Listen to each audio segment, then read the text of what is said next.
Estamos a analisar o novo sistema, o novo modelo de retenções na fonte para rendimentos do trabalho dependente e de pensões, que vai entrar em vigor a partir de 1 de julho de 2023. E neste vídeo vamos ver mais alguns exemplos. Este é o quarto vídeo desta matéria, pelo que pode ver, visualizar a primeira parte, a segunda parte e a terceira parte, onde temos vários exemplos sobre a aplicação do novo modelo de retenção na fonte. Hoje vamos ver um exemplo sobre um trabalhador que está enquadrado no regime do IRS jovem, ou seja, como é que a entidade patronal, de acordo com o novo modelo de retenção na fonte, vai aplicar as novas regras e calcular o valor retido na fonte ao trabalhador numa perspectiva, obviamente, mensal. Quero começar por lhe agradecer muito o facto de estar a visualizar este vídeo. Sejam muito bem-vindos à Certform, Escola de Formação Prática. Eu chamo Miguel Fragoso, sou economista e contabilista certificado e formador nas áreas da contabilidade, fiscalidade e finanças empresariais. Contabilidade, fiscalidade e finanças empresariais são áreas onde desenvolvemos vários cursos na Certform, cursos fortemente práticos, muito orientados para as necessidades do mercado de trabalho. Se realmente quer aprender a fazer contabilidade, a trabalhar na área fiscal e finanças empresariais, tem mesmo de consultar a oferta formativa que disponibilizamos no site da Certform, porque vai de certo encontrar aqui um curso ideal para si. No site da Certform vai encontrar em e-learning live streaming toda a oferta formativa que atualmente disponibilizamos na forma e-learning. E-learning, as sessões são assíncronas, ou seja, vai ter acesso à plataforma de e-learning da Certform e fazer a formação de acordo com a sua disponibilidade, ao seu ritmo e a partir de qualquer parte do mundo. Quando faz a sua inscrição num curso, tem acesso às credenciais e pode imediatamente iniciar o seu percurso formativo na plataforma e-learning. Todos os cursos têm uma metodologia que se baseia no seguinte: todos os cursos são baseados em videoaulas que cobrem cada matéria do curso. Depois, manuais, apresentações, casos práticos, mas tudo sempre devidamente trabalhado e explicado, desenvolvido, resolvido a partir de videoaulas. Na forma live streaming, as sessões são em tempo real. São aquilo que se chama sessões síncronas. E para os cursos live streaming, como a formação é em direto, vamos ter sempre datas de início para começar uma formação live streaming. Pode consultar em cada um dos cursos a data de início, pode também consultar no calendário de formação da Certform. Quaisquer dúvidas que tenha, poderá sempre pedir a partir do geral@certform para lhe esclarecermos as suas dúvidas, as suas questões, ou através dos contactos associados no site da Certform, Escola de Formação Prática. Hoje vamos então ver um exemplo de um trabalhador que está enquadrado no regime do IRS jovem. O exemplo é o seguinte: considere-se um trabalhador que está abrangido pelo regime do IRS jovem, é o João, ofere rendimentos do trabalho dependente, ou seja, categoria A, no valor de 1.650 euros. Portanto, é um valor mensal e é um valor sujeito ao IRS. É casado, 2 titulares, ou seja, ambos oferem rendimentos. O casado poderá também ser a união de facto. União de facto e casado vão ter a mesma tabela. E não tem dependentes.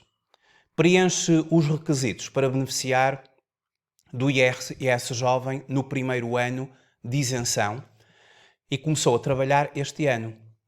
Ou seja, qual será, a partir de 1 de julho de 2023, e até ao final do ano, porque depois as tabelas vão sendo atualizadas. Claro que o sistema vai se manter, mas haverá sempre alguma atualização das tabelas, é o que acontece todos os anos.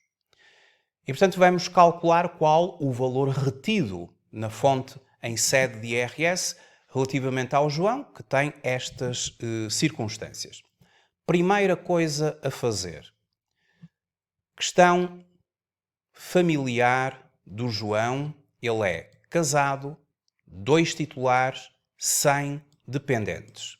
A partir daqui, vamos usar a seguinte tabela. Vamos usar a tabela número 1. São várias tabelas. Cada tabela tem em conta a situação pessoal, familiar do trabalhador.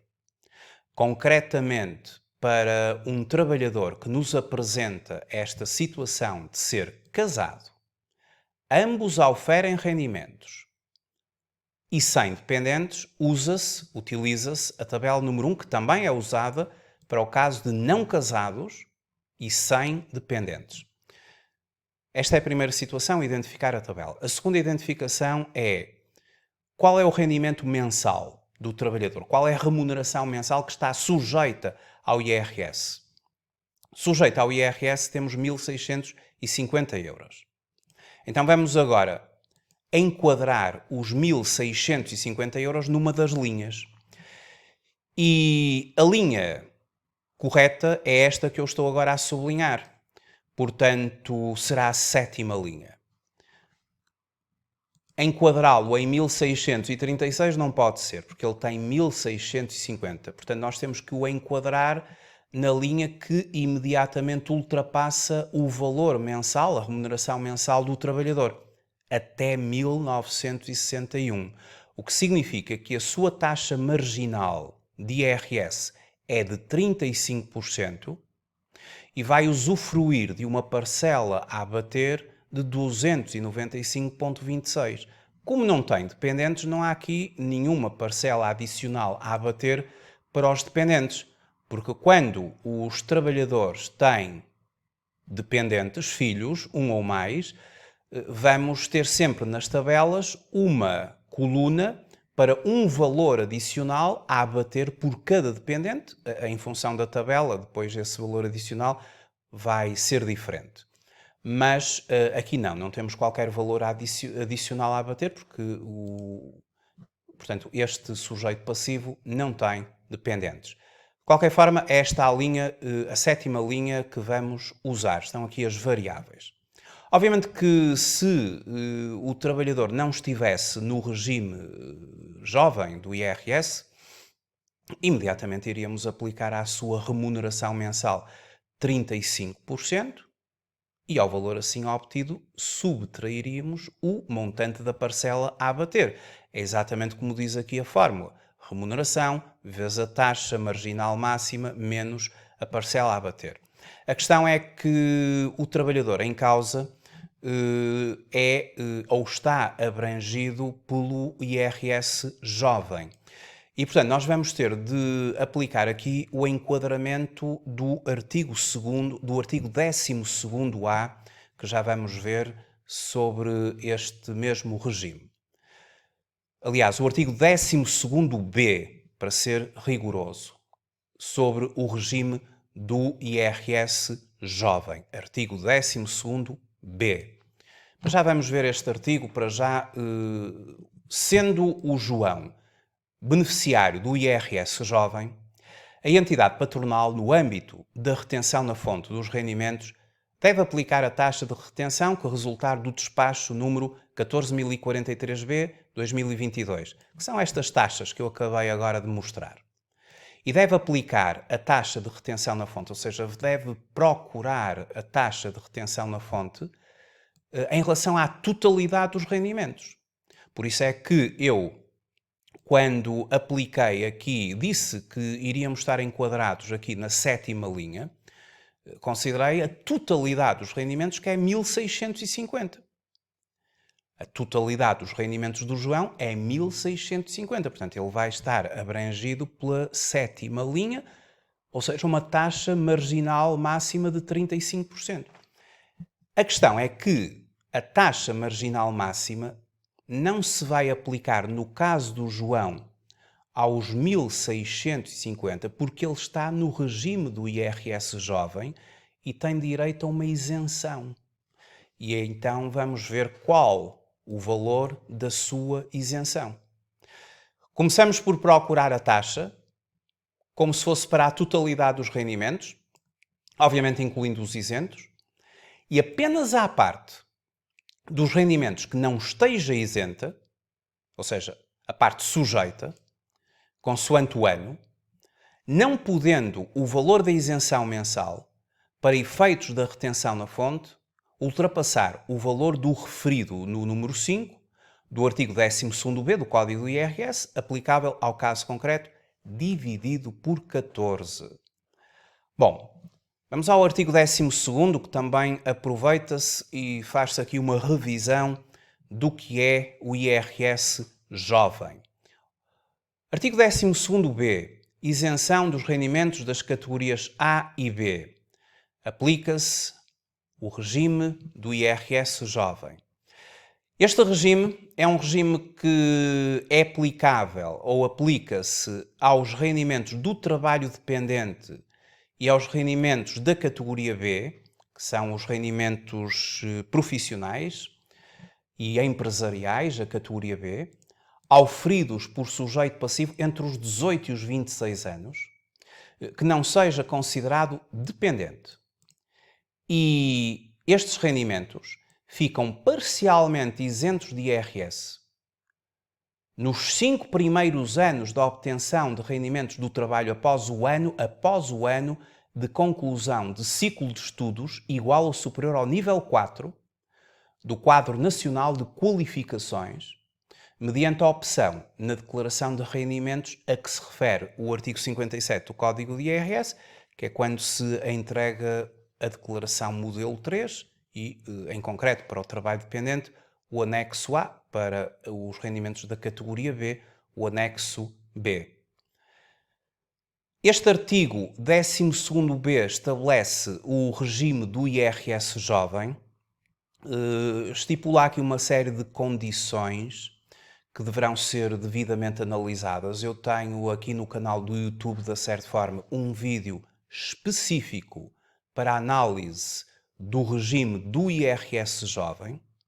E importa também referir que, caso o trabalhador reúna as condições para ser enquadrado no regime do IRS jovem, e estamos a pressupor que o João reúne e que está no primeiro ano do enquadramento, o número 5 refere que a isenção a que se refere o número 1 é de 50% no primeiro ano, 40% no segundo ano, 30% no terceiro e no quarto e 20% no último ano, mas sempre com limites. Os limites é 12 vezes e meia o IAS no primeiro ano, portanto tem uma isenção de 50% no primeiro ano, mas vai até só ao limite de 12 vezes e meia o valor do IAS, 10 vezes o valor do IAS, 7,5, 7 vezes e meia o valor do IAS e 5 vezes o valor do IAS, respectivamente, segundo, terceiro, quarto e quinto anos. Portanto, no primeiro ano, a isenção é de 50%, mas vai apenas até 12,5% do IAS como limite máximo da isenção. Isto já é para o cálculo final do IRS, mas vamos ter de aplicar isto no âmbito da retenção na fonte, ou seja, a entidade patronal baseia-se aqui neste número 5 para estabelecer qual é o limite de isenção do trabalhador, que é, em primeiro lugar, faz 50% do seu rendimento. E aqui, aplicado isto à retenção na fonte, à retenção mensal na fonte. Portanto, o limite da isenção, ou o valor da isenção propriamente dita, assim é que está correto, corresponde a metade do rendimento mensal para efeitos de retenção na fonte, 825 euros. Agora, temos de testar se estes 825 euros ultrapassam o limite que a norma refere, que esse mesmo limite é de 12,5 vezes o indexante dos apoios sociais e, no caso concreto da retenção na fonte, será o valor do indexante dos apoios sociais, que atualmente é de 480,43, vezes 12,5 a dividir por 14. Portanto, temos de aplicar mensalmente este limite à isenção. Portanto, o rendimento isento do João não pode ser 825 euros. Não pode ser metade da sua remuneração mensal, porque o limite máximo para o João é indexante dos apoios sociais vezes 12,5, e se estamos a falar de retenção na fonte mensal, divide-se por 14, o que dá 428,96. Este é o limite máximo da isenção. Indexante dos apoios sociais vezes 12,5, primeiro ano, não é? Porque depois, se for o segundo ano, se for o terceiro ano, temos ali 10 vezes o valor do IAS para o segundo ano, 7,5 o valor do IAS para o terceiro, 5 vezes o valor do IAS. Portanto, temos ali de consultar aqui o artigo 12, 12º-B, número 5, para verificar o limite para cada um dos anos. Primeiro, segundo, terceiro, quarto e último ano. Portanto, tem aqui estes limites. Como estamos no primeiro ano de aplicação, vamos a 12,5 do valor do indexante e, conforme a norma relativa às retenções na fonte, esse valor é dividido por 12, por 14. E então temos 428,96. 14 porque no fundo divide-se por 14, porque no fundo são 12 meses de remuneração, mais subsídio de férias, mais subsídio de Natal. E portanto no fundo serão 14 meses. Ou seja, verifica-se no caso do João que o valor de rendimento isento pela simples aplicação da percentagem que está estabelecida no número 5 do artigo 12º é superior ao limite que está previsto na linha F do número 5 do despacho 14.043, que é aquele que estabelece esta limitação da retenção, portanto, esta limitação quanto à isenção. Indexante dos apoios sociais, primeiro ano vezes 12,5 a dividir por 14. Ou seja, a isenção que vamos ter de considerar para o João é de 428,96. E a partir de agora calcula-se naturalmente o valor da retenção na fonte da seguinte maneira. Pegamos na remuneração mensal, 1.650, subtraímos o valor que está isento, 428,96. Não pode ser metade do rendimento porque fica limitado a 12 vezes e meia o indexante dos apoios sociais a dividir por 14, é este o limite máximo, e depois multiplicamos pela taxa de 35%, ou seja, a taxa que se aplicaria naturalmente à totalidade do rendimento. Mas aplica-se a taxa que se aplicaria à totalidade do rendimento, aplica-se à parcela apenas sujeita, subtraindo a isenção. 35%. E depois subtrai-se a correspondente parcela a abater que está identificada na norma, ou aqui na tabela, 295,26. E deste cálculo temos 132 euros, que é o valor que o João vai ver retido pela sua entidade patronal em sede de IRS. Este valor é sempre arredondado para o euro inferior, portanto assim estabelece o artigo 99-E, número 1 do Código do IRS, e por fim, dividimos o valor retido na fonte pela remuneração mensal sujeita ao IRS. E temos 8%, que é aquilo a que se denomina a taxa efetiva de retenção, que vai figurar no recibo de vencimento do trabalhador. Muito obrigado por ter visualizado este vídeo. Até uma próxima oportunidade. Até breve.